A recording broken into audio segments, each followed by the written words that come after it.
Pernah dengar suara dengkuran halus dari kucingmu?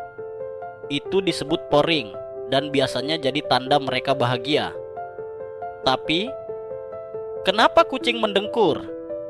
Saat kucing merasa nyaman, misalnya saat dibelai atau tidur di pangkuanmu, tubuh mereka melepaskan hormon endorfin. Ini membuat otot di laring bergetar secara ritmis. Muncullah suara dengkuran itu, sebuah tanda damai dan rasa aman. Tapi ternyata kucing juga bisa mendengkur saat mereka sedang sakit, stres, bahkan menjelang ajal. Kok bisa? Para ahli percaya dengkuran juga berfungsi sebagai mekanisme penyembuhan. Getaran frekuensi rendah dari dengkuran dipercaya dapat meredakan nyeri, mempercepat penyembuhan, bahkan memperkuat tulang. Jadi, dengkuran kucing itu bukan cuma ekspresi bahagia, tapi juga cara tubuhnya bertahan. Begitulah misteri kecil dari si makhluk menggemaskan ini.